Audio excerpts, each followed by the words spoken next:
RPSC first grade 2018 bio के question paper के यहाँ से आईसीटी के और साइकोलॉजी के क्वेश्चन देख रहे हैं। यहाँ से क्वेश्चन कहता है संकेत उद्दीपक की प्रतिक्रिया के फलस्वरूप जो विशिष्ट तंत्रिका संवेदी क्रियाविधि व्यवहार उत्पन्न करती है कहलाती है इनेट रिलीजिंग क्रियाविधि। इनलेट रिलीजिंग क्रियाविधि है। निम्न में से कौन सा अच्छे मानसिक स्वास्थ्य का लक्षण नहीं है? अनुकूलन क्षमता है, उत्साह है, संवेगात्मक समायोजन है, जीवन मूल्यों व स्वयं के दर्शन की कमी नहीं है। निम्न में से कौन से समायोजन समस्याओं का सामना बौद्धिक रूप से प्रतिभाशाली विद्यार्थियों अधिगमकर्ताओं को करना पड़ सकता है? उपलब्ध साथियों के से श्रेष्ठता का भाव, शिक्षकों द्वारा श्रेष्ठता की मान्यता की कमी, माता पिता द्वारा श्रेष्ठता की मान्यता की कमी। पियाजे के अनुसार संज्ञानात्मक कार्यविधि की दो मुख्य विशेषताएं संगठन व अनुकूलन है। निम्न में से कौन सा शिक्षा मनोविज्ञान का कार्य नहीं है? असामान्य मनोविज्ञान वाले व्यक्तियों को समझना नहीं होगा, जबकि अधिगमकर्ता को जानना, विषय वस्तु का चयन या संगठन करना, सीखने की प्रविधियों को के लिए सलाह देना। निम्न शैक्षणिक प्रक्रिया में मुख्य घटक सम्मिलित है अधिगमकर्ता और शिक्षक है, अधिगम अनुभव, अधिगम प्रक्रिया व अधिगम वातावरण है। निम्न में से कौन सा कारक शारीरिक विकास को प्रभावित नहीं करता है? सकारात्मक व नकारात्मक पुनर्बलन नहीं करता, जबकि शारीरिक कमी का होना या ना होना होता है।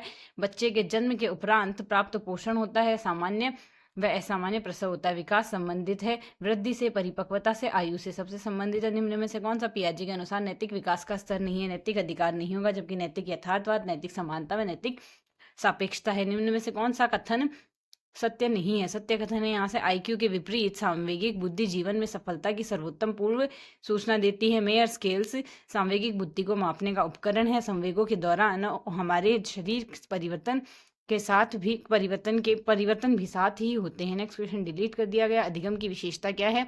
अधिगम के व्यवहार में परिवर्तन है, अधिगम जीवन पर्यंत सतत प्रक्रिया है, अधिगम उद्देश्यपूर्ण व लक्ष्य केंद्रित है। थॉर्नडाइक के अनुसार निम्न में से कौन सा अधिगम का गौण विषय है? अभ्यास मनोवृत्ति का नियम गौण विषय है। यहाँ से इसका किशोरावस्था में सामाजिक विकास की विशेषता है, समूहों का निर्माण, मैत्री भावना का विकास, विद्रोह की भावना। निम्न में से कौन सा कथन असत्य? सत्य कथन है यहाँ से शिक्षा मनोविज्ञान व्यक्ति विभिन्नताओं को ध्यान रखना सिखाता है। शिक्षा मनोविज्ञान अध्यापकों को मापन की विधियों से परिचित कराता है। शिक्षा मनोविज्ञान श्रेष्ठ शिक्षण विधियों की जानकारी देता है। निम्न में से कौन सी प्रणाली उपागम का सोपान है? प्रणाली विश्लेषण है, प्रणाली संरचना के विकास है, प्रणाली संरचना संचालन का मूल्यांकन भी है। निम्न में से कौन सा कथन सत्य नहीं है? सत्य है यहाँ से कोमल उपागम का संबंध निवेश, निर्गत व प्रक्रिया तीनों से होता है। श्रव्य दृश्य सामग्री कठोर उपागम के उदाहरण है। और कंप्यूटर सह अनुदेशन के लिए किन विशेषज्ञों की आवश्यकता होती है? अभिक्रम लेखक यानी प्रोग्रामर की होती है, कंप्यूटर अभियंता की होती है, प्रणाली प्रचारक की होती है। निम्न में से कौन सा कथन सत्य है? मॉरिसन का शिक्षण वर्तमान बौद्ध स्तर का है। निम्न में से कौन सी शिक्षण की उच्च प्रविधि नहीं है? प्रश्नीकरण नहीं है, जबकि वाद विवाद सम्मेलन व कार्यशाला है। दूरदर्शन का प्रयोग निम्नांकित रूपों में किया जाता है। निर्देशात्मक दूरदर्शन, बंद परिपथ दूरदर्शन व उपग्रह निर्देशन दूरदर्शन के प्रयोग में। भारत में शैक्षणिक दूरदर्शन का प्रारंभ हुआ अक्टूबर 1961 में। निम्न में से कौन सा कथन असत्य है? अधिगमकर्ता का स्वास्थ्य अधिगम प्रक्रिया को प्रभावित करता है। विषय वस्तु की प्रकृति अधिगम प्रक्रिया को प्रभावित नहीं करती है।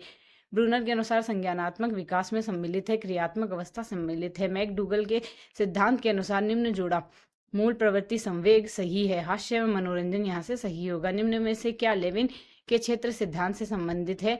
जीवन स्पेस है, लाइफ स्पेस है, वेक्टर व वैलेंस है और टोपोलॉजी इससे संबंधित है। निम्न में से अच्छे मानसिक स्वास्थ्य का लक्षण नहीं है?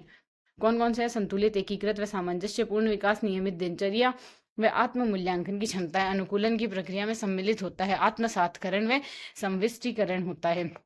संवेग की विशेषता है संवेगों की व्यापकता, विचार प्रक्रिया का कार्य न करना और संवेगों की अस्थिरता। निश्चित व पूर्व कथनीय प्रतिरूप का सिद्धांत संबंधित है वृद्धि व विकास से। शिक्षा मनोविज्ञान का महत्व है विकासात्मक विशेषताओं को समझने में, अधिगम की प्रकृति को समझने में और व्यक्तिगत विभिन्नताओं को समझने में।